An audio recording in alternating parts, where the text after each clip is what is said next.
shirkan jaraa'id oo maanta magaalada Muqdisho uu ku qabtay Dr. Saciid Ciise Lugoole oo ah gudoomiyaha xisbiga dadka Soomaaliyeed ahna musharax u taagan jagada madaxtinimo ee Soomaaliya ayuu kaga hadlay xaaladda siyaasadeed ee dalka go'aankii baarlamaanka ee dhawaan uu soo saaray iyo arrimo kale oo ku gadaaman xaaladda siyaasadeed ee Soomaaliya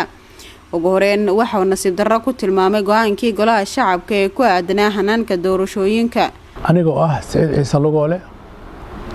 musharax u tartamaya ka qaybgalka doorashada madaxweynaha Soomaaliya ahna kuna hadlaya magaca xisbiga aan gudoomiyaha u ahay xisbiga dadka Soomaaliyeed Somali People's Party ayaa waxaan u soo jeedinayaa cambaarayn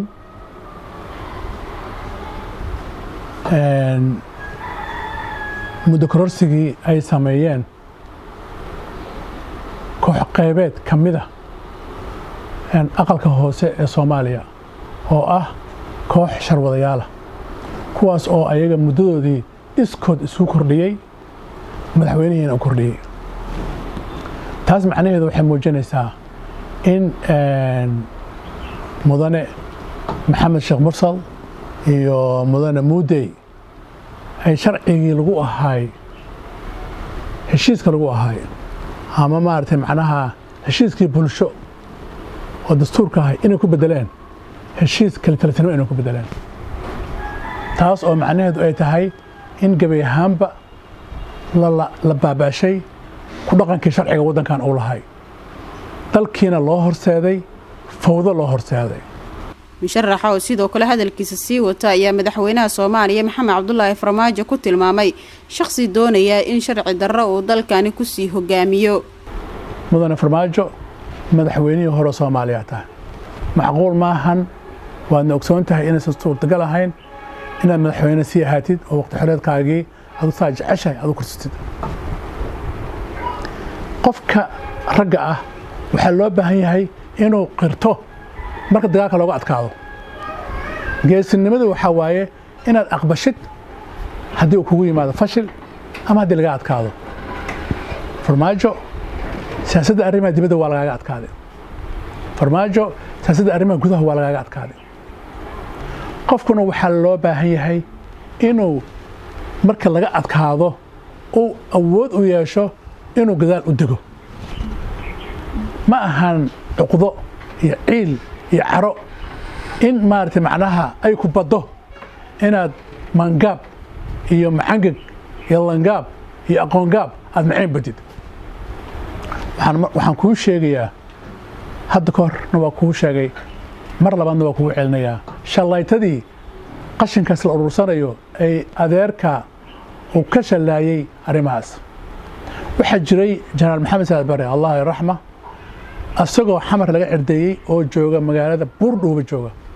oo dadka reer gada ay leeyihiin waxba wadankan horumar intaad madaxda ah noomaad qabane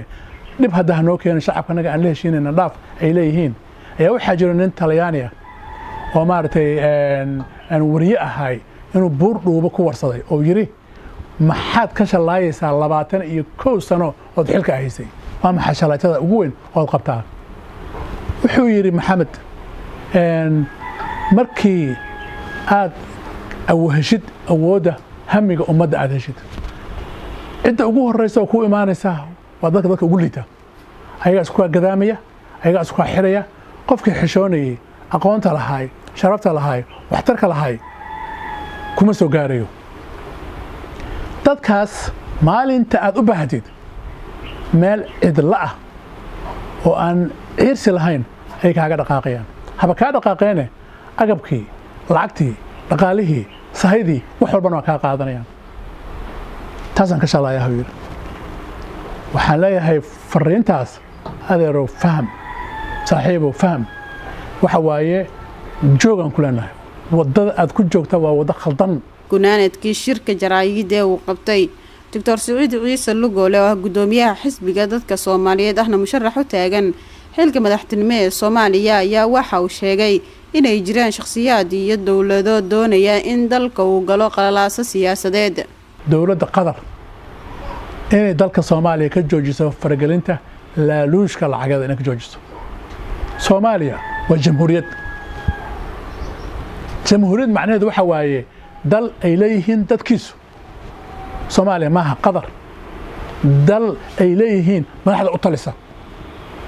sida daraadeed dawladda qadar oo aan saaxiibka nahay waxaanu ka codsanaynaa inay naga joojiso fargelinteeda naga joojiso Farxii Maxamuud Yuusuf Sam News TV Muqdisho